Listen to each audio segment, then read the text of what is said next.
I'm Sam Roberts of the New York Times, and welcome to the New York Times Close-Up.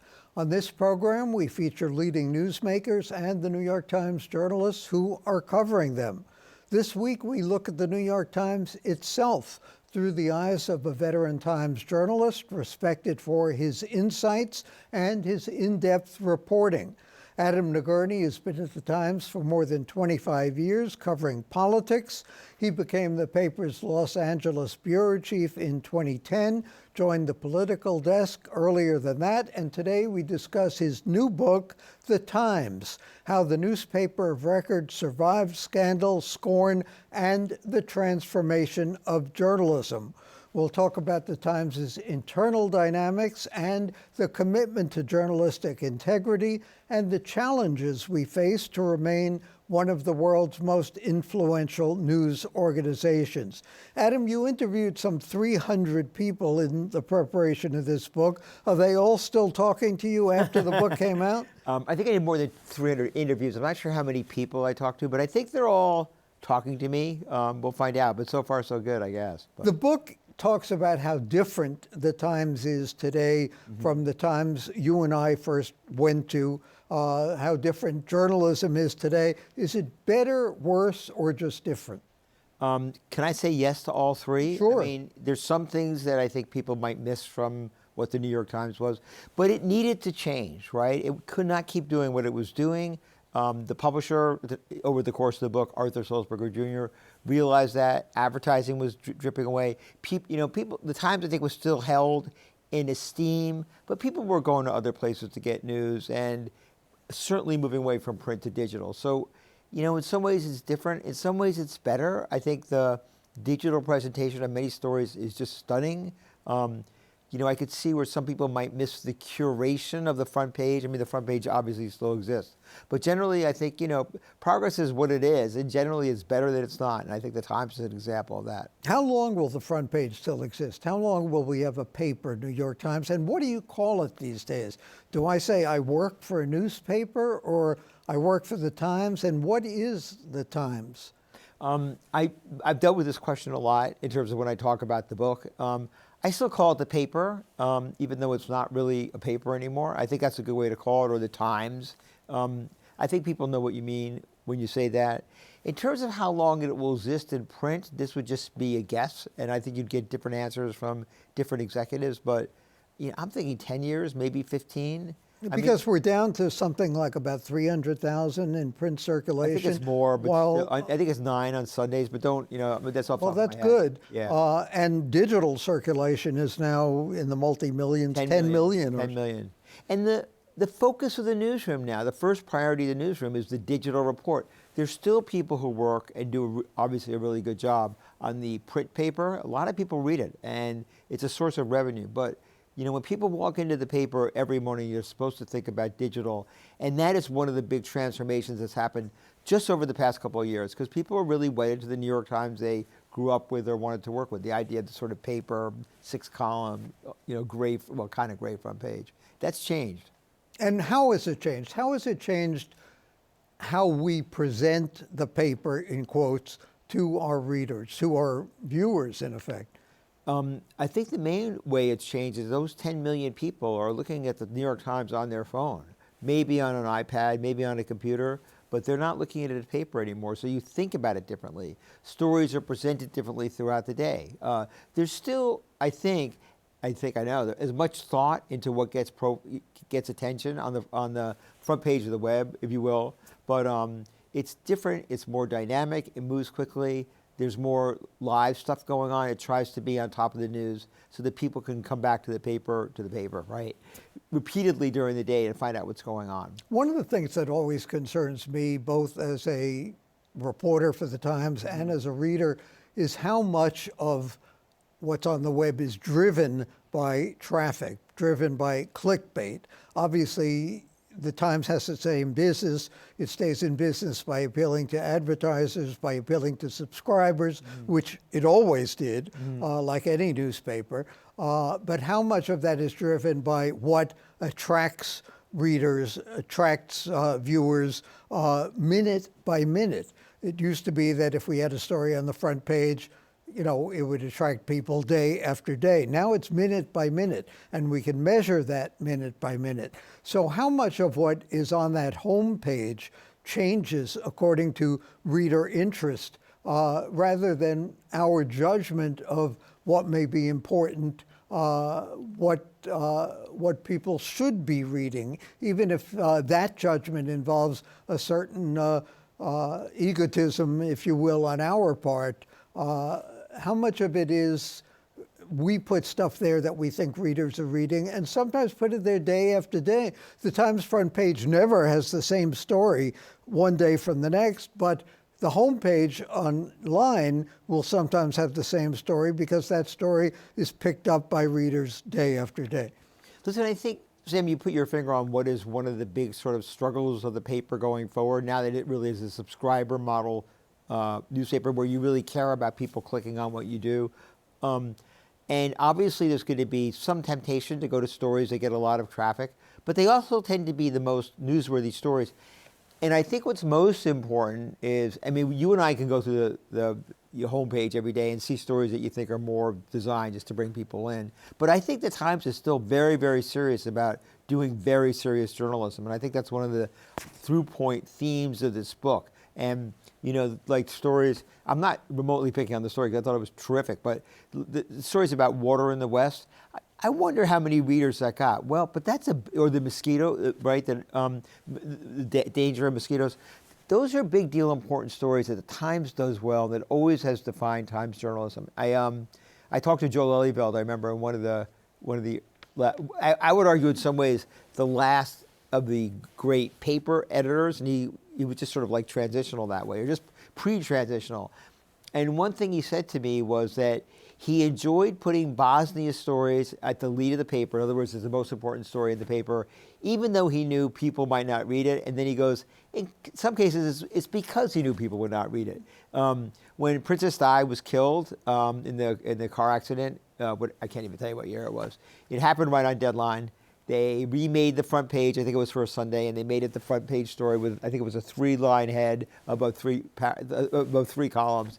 And a couple of days later, a media writer asked Lelyveld, if you had had more time, would you have given that more space on the front page? And Joe goes, actually, if I had more time, I might have given it less space. So, but I think, obviously that spirit doesn't completely exist, but I think you still see the dedication to stories that define what makes great journalism or great New York Times, and you still see it there on the web. And you also see stuff that's going to bring in readers, but you want to write something that's interesting, that's going to serve readers in every way. So I know that's a complicated answer. The other point I will make is I think this is something the paper is still, this is a moving target, right? And I think it's, I would argue it seems to be on the right trajectory, but it's not that easy. I mean, sometimes you get it right, sometimes you get it wrong.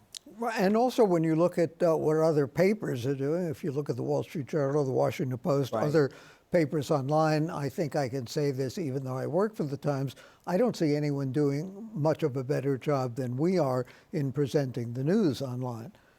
Yeah, I think I look at this really closely. I think that's right. I think the New York Times has become the dominant player, let's just say one of the dominant players in terms of making this adjustment. And it's particularly interesting because, as I sort of lay out in the book, it took a while. There was resistance to it, understandably, from some old-timers, right, who looked at this as a fad, who said, I found this memorandum that Abe Rosenthal, who was a legendary executive editor back in the 70s and early 80s, said, basically said, this stuff's all really neat, but there'll never come a time when people want to read the newspaper on anything else but on paper.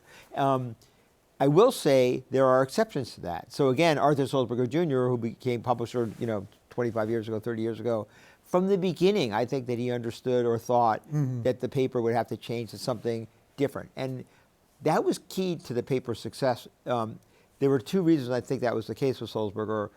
One was that he used to be a wire service reporter, so he was never wedded to the idea of stories are written, this whole rhythm where they appear in the morning. He never was wedded to that.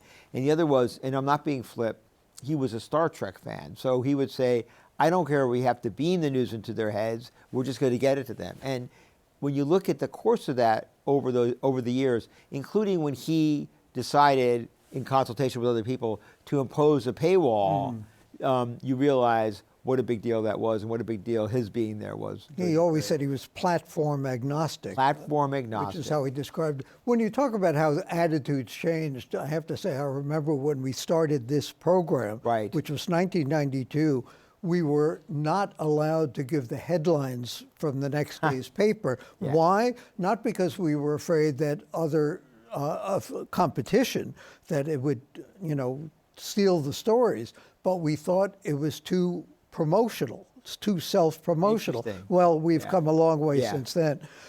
Did Donald Trump save what he called the failing New York Times? And you point out in the book that something like 84% of Times readers describe themselves as liberal. Do we, in terms of self-selection, cater to that audience?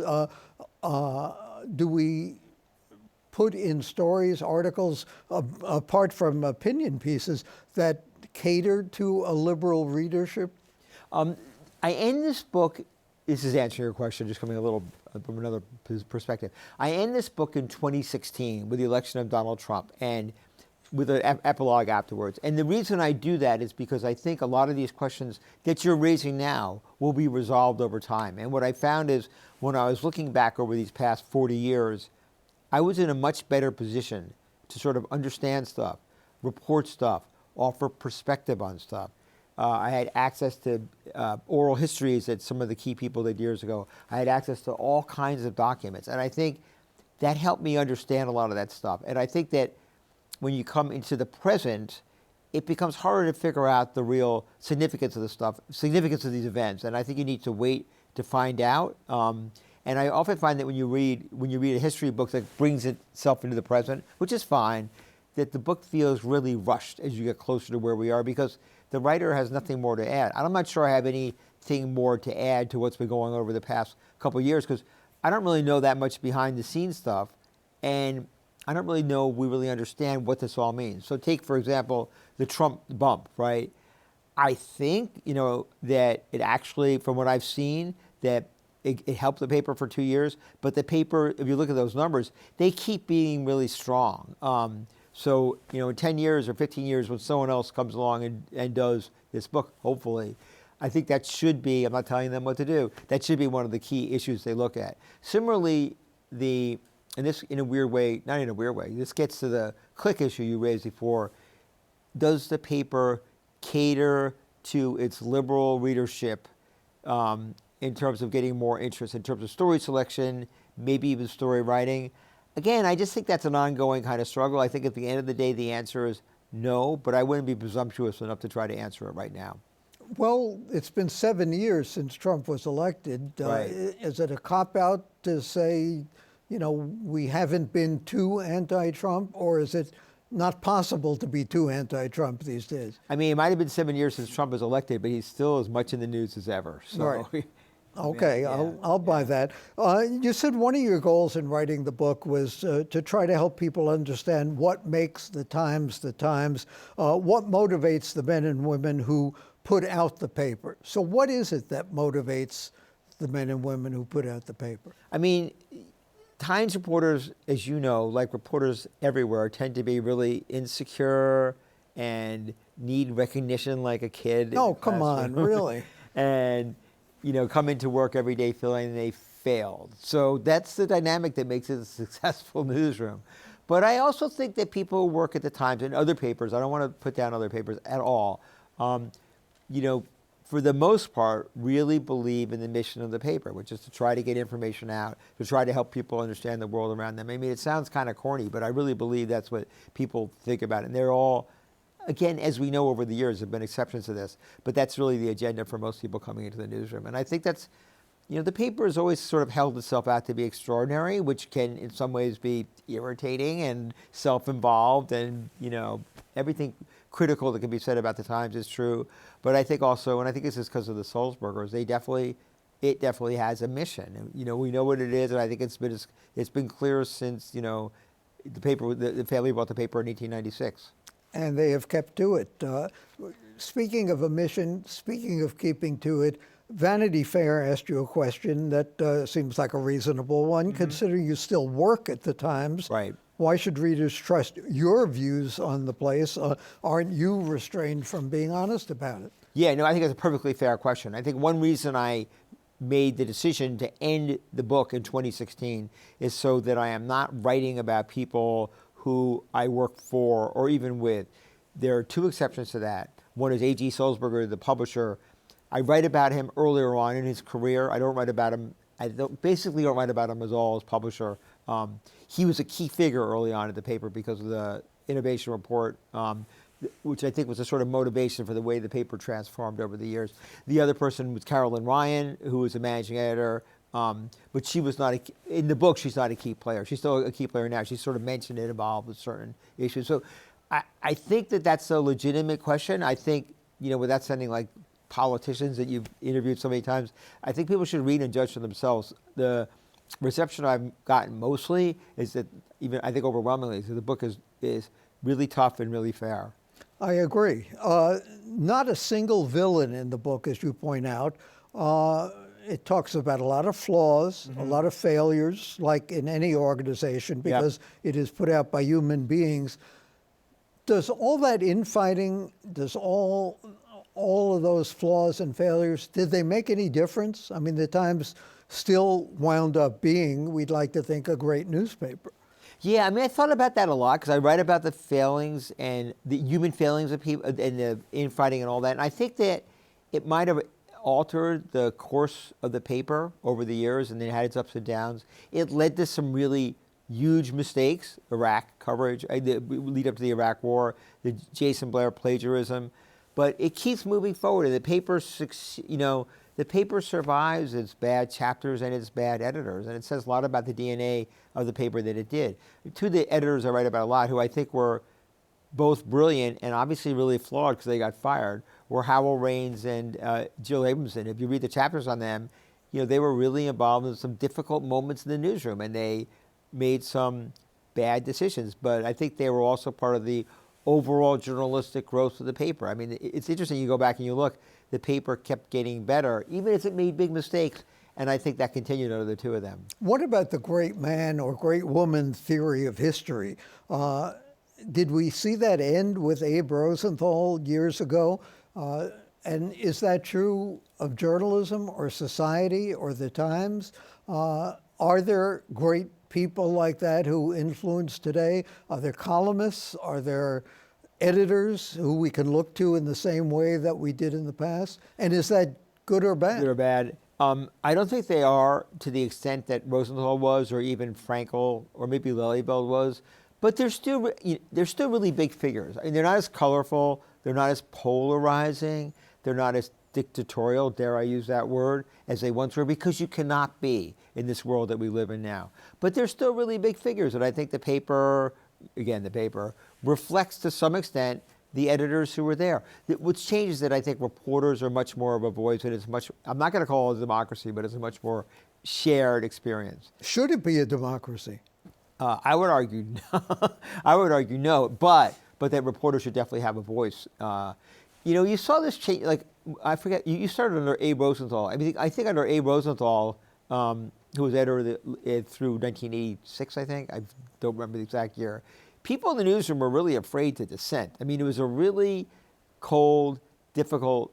Capricious. Yeah, it was. He was capricious, right? And he could be mean. And, the fact is the paper was mostly very good, but not entirely. And then when he left and Max Frankel came in as executive editor, Punch Sulzberger, who was the publisher at the time, said, make the newsroom a happy place again.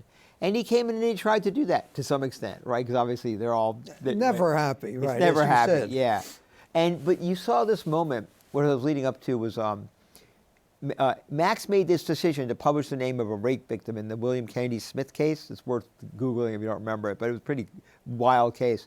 And he did it because he felt that the rape victim was giving anonymity, and it wasn't fair to William Kennedy Smith. A defensible point, right? I mean, we could argue that in all these, we've had these arguments before. And the newsroom got really upset because it was so against what journalists were supposed to do. And there was a meeting where they went upstairs and they confronted Frankel about this. It's unthinkable, and then some of them even talked to reporters outside the paper. It's unthinkable unthinkable that would have happened under Roosevelt, but I think it was part of a trend in which the newsroom became more assertive and part of the process. And there's a direct line between that and the newsroom meeting with Howell Raines and his managing editor Gerald Boyd over the plagiarism case of Jason Blair. And I think, I would say executive editors have to think about that now. You can't ignore the newsroom now. You can't ignore the newsroom. What about the complaint of the staff about the Senator Tom Cotton op-ed piece that talked about calling out the National Guard in response to Black Lives Matter? Right. We had a editorial page editor who, in effect, was fired over that. Mm-hmm. Should that have happened, number one, and should the staff had as large a voice as it did in that decision? So I think there's a direct line, again, between what happened, even though most people who were involved with that probably didn't even know about the Frankel stuff. Whether those two questions, should James Bennett have been dismissed over this editorial? Did the newsroom cross a line in terms of how vocal they were, in terms of what the complaints are? I am actually going to punt on that because I think it's difficult to tell. And it won't be clear for 10 years or so. It definitely was a critical moment over these past couple of years, and it will say a lot, I think, in terms of judging all the executives there, including the new publisher. But again, I think it's too soon. Okay, I'll let you off the hook on that one. Okay, bring me back in 10 years. I will, Yeah. I promise. You said you spoke to about or interviewed 300 people. Who did you try to interview who wouldn't talk to you? Was there anyone at all who you wanted to talk to who wouldn't talk? Yeah, two people. Let me do the easier one first. Judith Miller, who was involved with the Iraq stories. I messaged her and asked her to talk. She said she's going to let her book on this talk for itself. But she said I could fact check stuff with her, and I had a lot of back and forth with her. So I felt, I haven't talked to her since, but I think I was able to fairly represent her view of this as I told the story of Judith Miller, which is a critical story in the paper. The other one is, I think some of the viewers here might have heard of him. There was a legendary editor named Al Siegel, right? Really keeper of the standards of the times, an imposing guy. He was around forever. He was strict, but he really was a key figure at the paper. Yes, he was. Right? So I went to him and I took him to lunch early on in the process. Said, I'm doing this book. I want to talk to you about it. And he said, I'm not going to cooperate with this. I've known him for years. He was really great to me in the newsroom. And did he say why? Well, I think why was that I think that he was getting older and didn't trust his memory. That's a guess, Sam. And then I also think he didn't want to fight these battles. But here's the kicker here, as we used to say. I learned later that he had done hours and hours of oral histories while he was still at the paper, with the condition that they never be released until after he left the paper and Abe Rosenthal left the paper. And they were searing and revealing as hell. And when I came across them, I realized, I never asked Al this because I didn't want to know I had found them in case I was wrong. But I think this is why he didn't talk to me, because he knew the documentary information was all there and I would be able to use this. And in general, this goes to what a key thing I learned was the more material I could find that was from the moment, memos, oral histories, what Al Siegel did, the better. They were much helpful. They were much more insightful in understanding that was going on than even the most honest interviews that were done 20 or 30 years later. That's what makes the book so good, Adam Nagourney's research. The book is The Times, How the Newspaper of Record Survived Scandal, Scorn, and the Transformation of Journalism. And coming up next, I'll share some personal thoughts on the limitations of statues.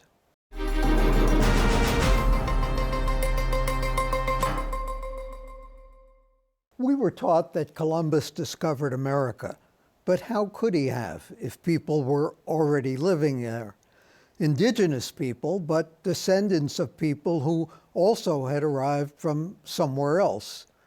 Columbus deserves credit for his voyage of discovery on behalf of white Europeans, even if today we separate Hispanic people into a separate ethnic category.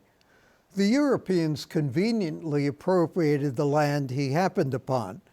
They also murdered and enslaved much of the population, which also was decimated by Old World diseases. With benefit of hindsight, whom do we celebrate and whom do we scorn? Does it even matter much today when nobody knows much about history anymore anyway?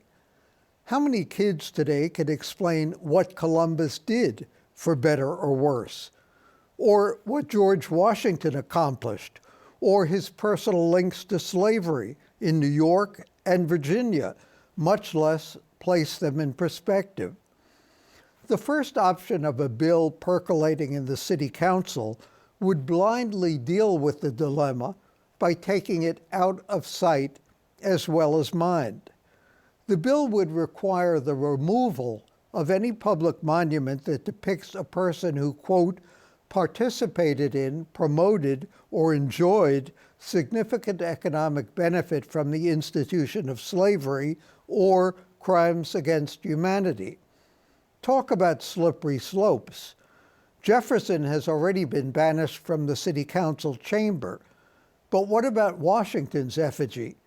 What about his name on Washington Square, Washington Heights, the George Washington Bridge?